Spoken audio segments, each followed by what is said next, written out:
Environmental score. Nah, I forget. There's a method to view the total environmental score that tells you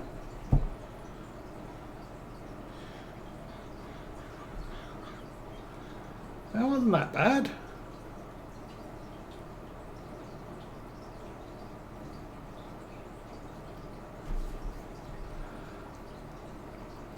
But yeah, the environmental score on that field in front of us has dropped. It's one tab below the one that don't scroll left or right on the options. Okay, let's see if I can figure that out. We will turn around here, get lined up on this row this time. Lower that and drive. Okay. So it's this tab here.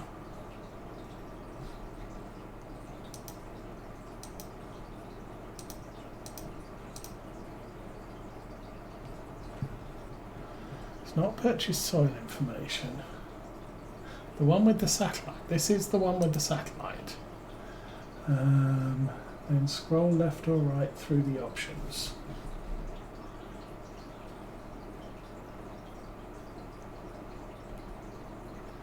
Oh, not that one.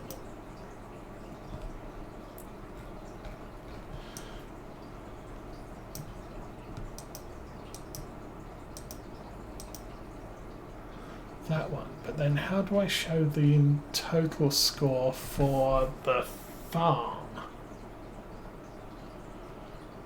And we get to the end of the row. Oh, try clicking on a try clicking on a field. Yes, of course. Okay, we're doing the one below the line we just did. So this is our line.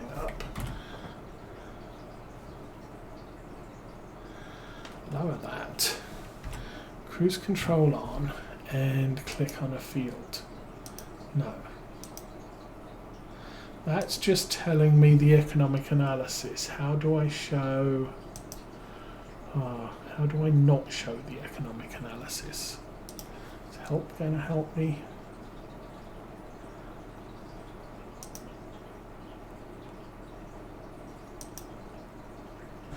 This one.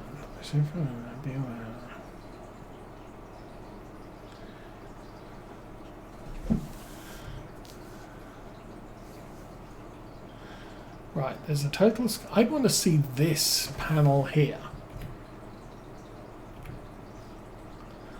So go there.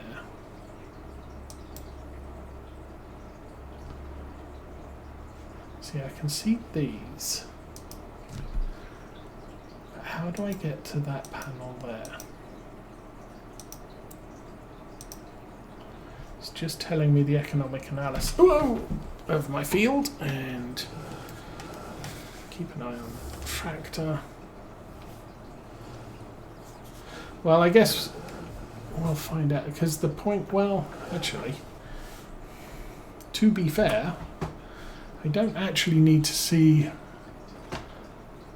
the economic analysis for the farm. I could just go to that help screen and nitrogen. Nitrogen is bad on that field. Should I have fertilized that field before I mowed it? Probably. Excuse me. We're going to jump in here. I'm going to jump out of there. And we're going to run down here, and indeed the nitrogen is bad. And that was what I was saying about the score for pH and nitrogen update when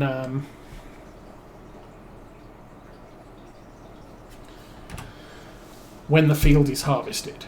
So you have to make sure that in nitrogen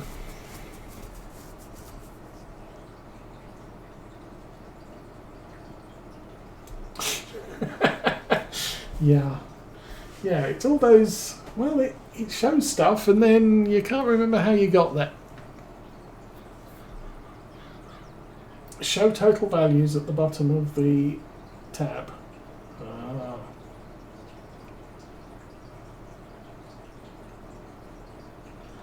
Info tab. Yeah, that's probably the way to do it. But I was just interested in what I'd lost score on, and yeah, we should have been out there with our sprayer, spraying that ground before we cut it. Too late now. So we are going to suffer from a bad environmental score for the next 2 months, April, May, June. June will be the next month that we cut the grass on that field. And so long as we spray it first, it will be all sorted. Shouldn't take a hit from lime, because obviously lime is not perfect, but it'll be good. So let's go back there, because I am...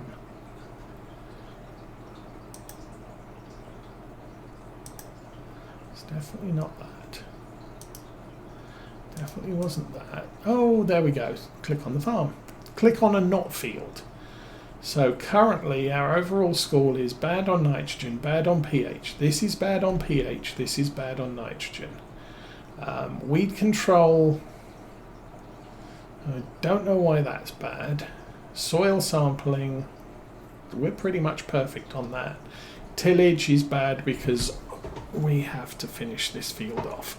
And for some reason, Massey Ferguson has stopped again. Oh. Now this is going to be a problem, I think. And the reason is because we're now in the middle of the field and this tractor could go anywhere it wants.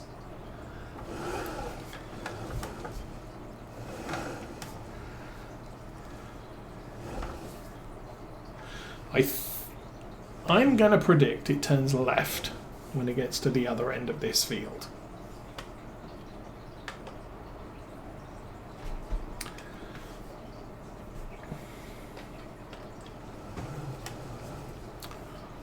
And we're going to have to fix it. But if it does do that, then we've got the...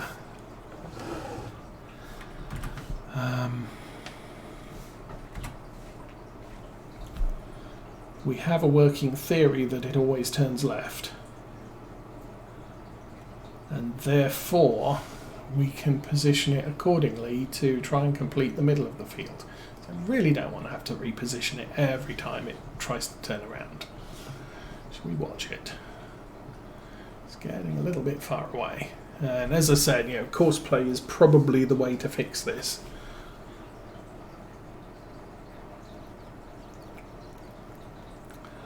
Or maybe it'll crash into a post and get stuck again.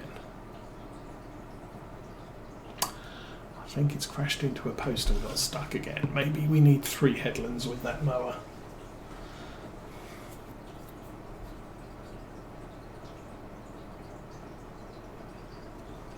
So yeah, one of the reasons we needed to eliminate the problem with the row marker is because the row marker will tear up the ground that you're driving over. So because it was on the right hand side, we would just have torn a middle row up from the already planted bit. So don't use the thing. Oh, let's go and see the Massey Ferguson again. Yeah, it's crashed into a post. Yay. So, as I said, we probably need 2 headlands here.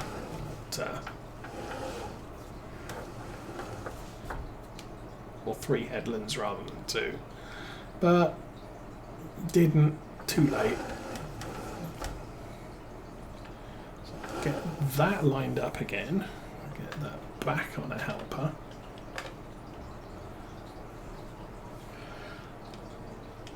As you can see from the state, this is a clay field. The yield on that grass field is poor. So again, predicting it turns left, hopefully should turn into the grass that has not been cut yet. And again, we can watch it and see what it does. And again, it will probably crash into a post.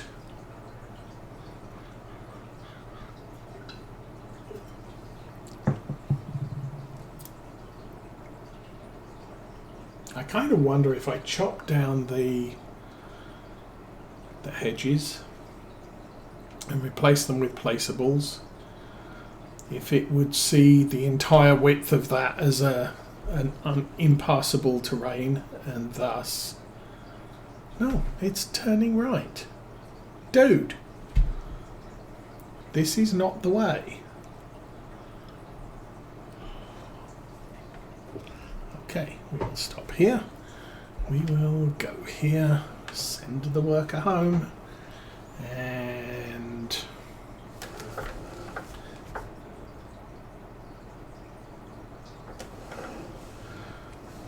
going from this end will fix the problem.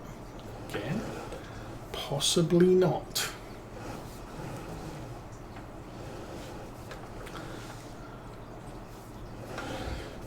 Okay, worker on.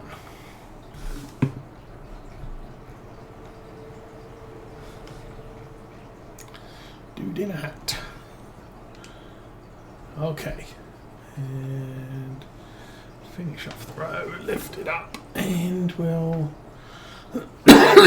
jump up here.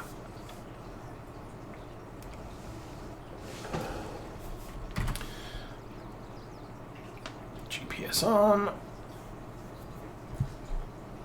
Cedar lowered, and cruise control on. Let's see which way the Massey Ferguson goes this time. And stop, back up. White turn, Clyde.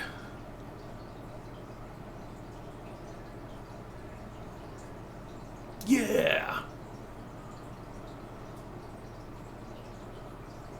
Whatever. This time he's turning right. I have not tried Maize Plus. There is a fairly stiff warning, do not use Maize Plus with stuff. The thing.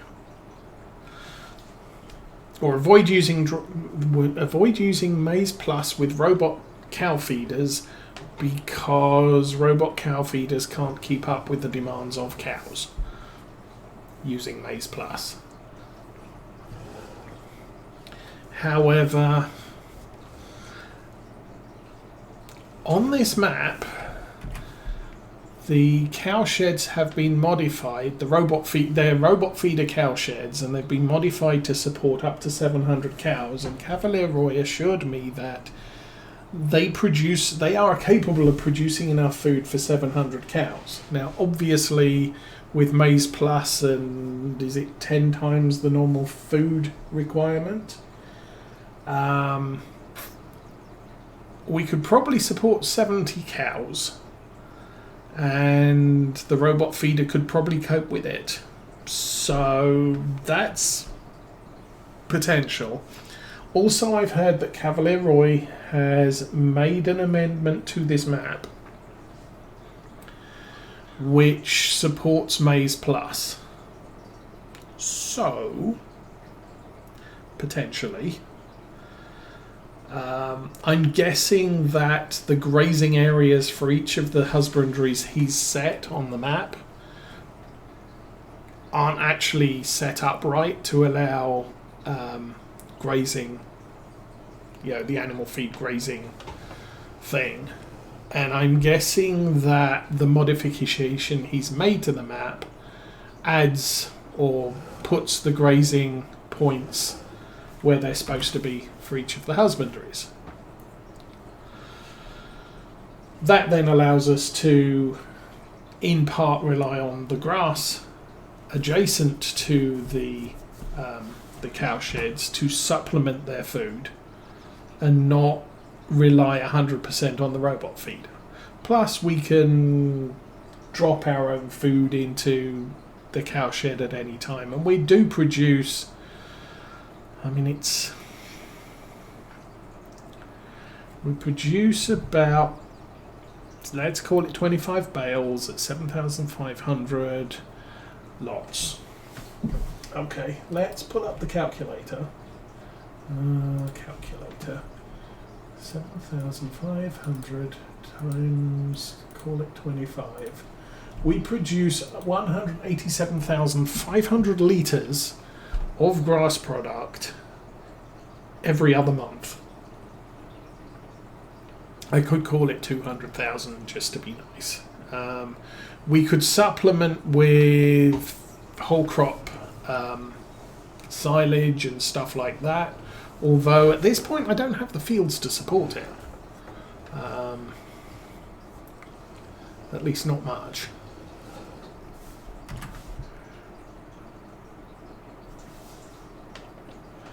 But yeah, it's looking that Maize Plus might be something we possibly can add to this playthrough. But I want to do it carefully. I don't want to mess up the playthrough and then... Yes. And a printer.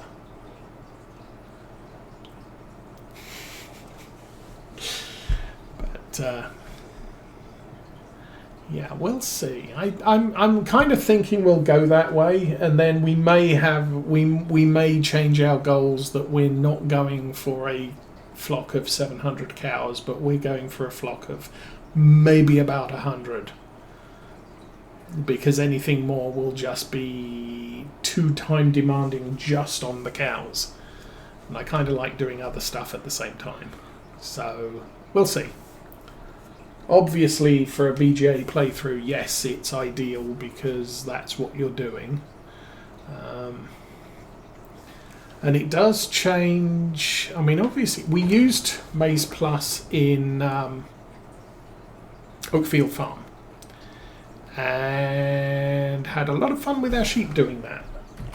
A little bit of a problem at the moment is none of the maps include carrots and onions, which are supplementary feed items for all the animals. So you're kind of stuck with sugar beets and potatoes for everything at the moment. And worker bee has stopped again. Okay, let's jump back there. I think... Oh, you've got to be serious.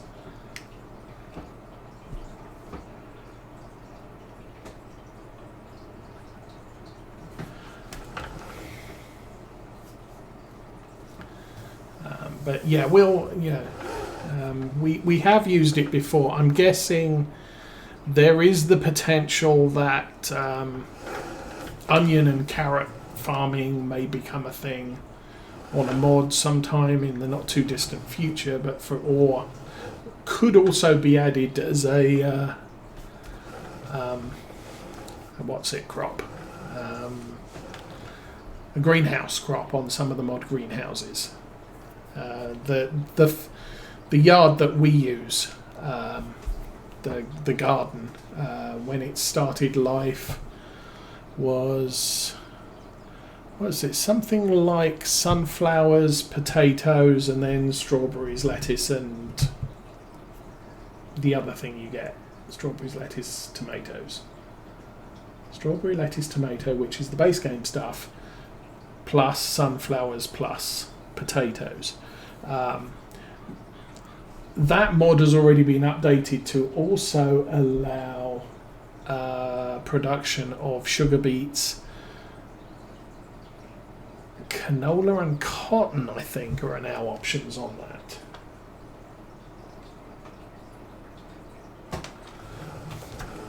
So, potentially, these mod greenhouses, gardens could be adjusted to output carrots and onions very simply. I'm going to confirm because it bugs me when I forget. So tomatoes, lettuce, strawberries, normals, potatoes and sunflowers were on release for this open air garden, and now it also does. Oh, sugar beet, soybeans, corn and cotton. I was wrong about the canola. So, adding things like carrots and onions to that would be fairly simple, so long as carrots and onions exist as a crop type on your map that you can place in places, drop in places, do things with words. But anyway, well, it's definitely a stronger consideration this week than it was last week.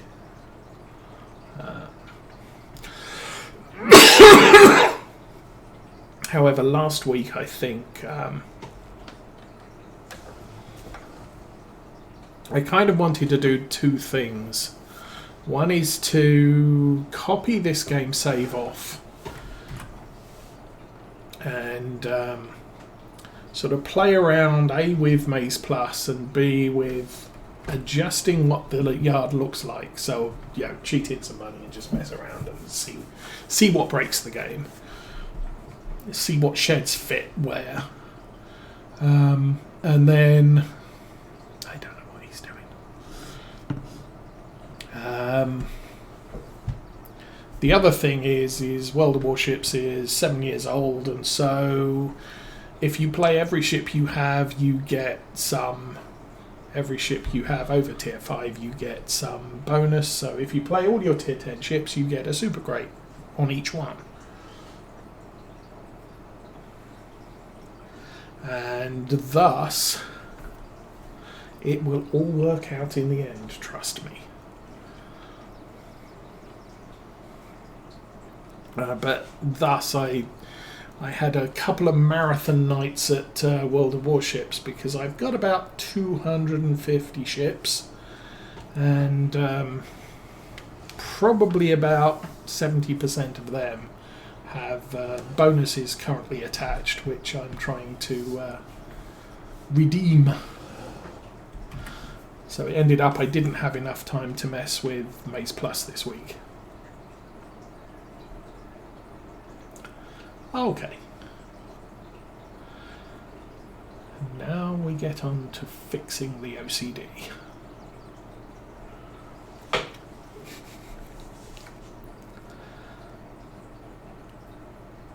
And really, the reason for planting in this method is because we can't turn the tractor around with this seeder very tightly. I could possibly have done 3-row increments.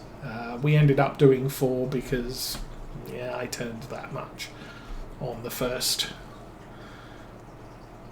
pass.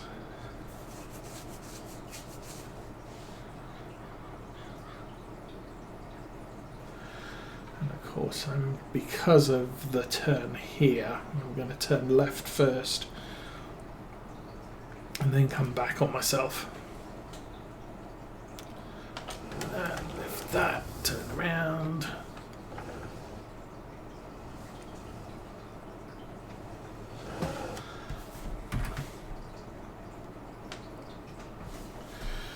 And there we go, filling in the gaps. And I'm hoping this should work.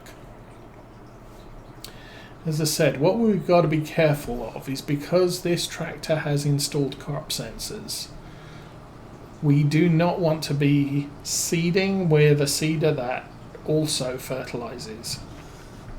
Because apparently it messes up because the crop sensors can't see crop while you're doing this, obviously. So you need to seed without the Azaria crop sensor thing. This thing. You need to seed without that on your tractor, and if you've got the mirror mounted things, either plant at night time or plant with them turned off. And then spray the field later. I am really kicking myself. I forgot to spray that grass field. But it is what it is.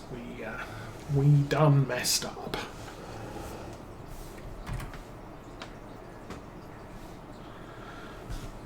Alrighty, so hopefully we end up at this end of the field and we can do all the headlands.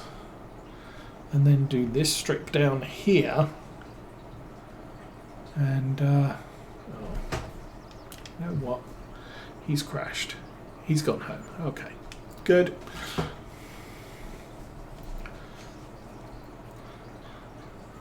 Once the field's planted, we can just get out there and finish off all the cutting and the rowing and all the stuff.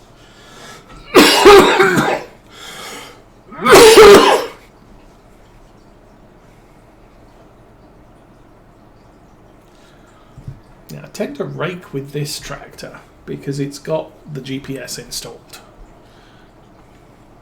I wonder if the store's... I think we checked the store. We just got that really nice vent.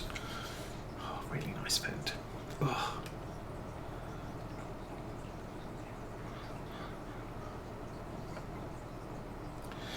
And now, because this is the last seeding we're going to be doing on our farm this year, we don't actually need to replace the seeder. But I think what I'm going to be looking at is if a seeder, especially a direct drill, does come up, we will probably replace this during the course of the year. If a drill does not come up during the store sales over the next couple of months, I'm not going to sweat having one. We'll wait until winter crop planting and then we'll worry about if we have one or not. So we're going this way, that way, this way, that way, this way. We are going to end up at that corner of the field, I believe, which is where I want to be. Because then we can do that headland, come back down that edge and finish off that headland.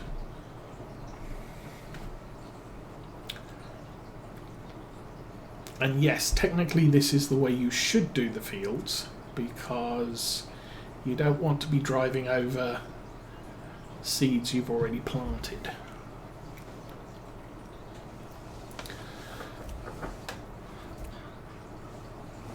Sadly, I do have some points where the seeder was not completely lined up, so we have sort of wedges at the end, like a couple of rows to our left there and up there. But in general, this will fill in all the gaps and be absolutely fine. Go, go, go, go, go. There we go. So didn't use a lot of seed, so I didn't really need to buy more, but hey, that's good enough.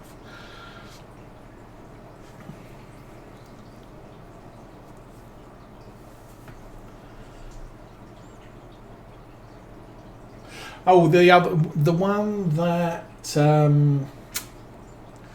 Dagwin always uses on his survival series.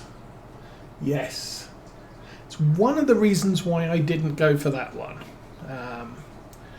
You know, this is different to what a lot of people use. I actually know of a YouTube farmer that has one of these. They also have the Vermeer rake as well, which is kind of fun. So, not that I'm copying them, because their farm is really, for the most part, John Deere. Except they have an AGCO gleaner for harvesting. But, yeah, the mowers John Deere, the tractors are all John Deere. Many, many tractors. Many, many old tractors. Many, many old two-wheel drive tractors. And their seeder is pretty much one of these. They might have got a wider one. I know the seeder they currently have barely fits through most of their farm gates, and in some cases they had to take the gates and the hinges off to get the seeder through, and then mount the hinges rather than in the gap behind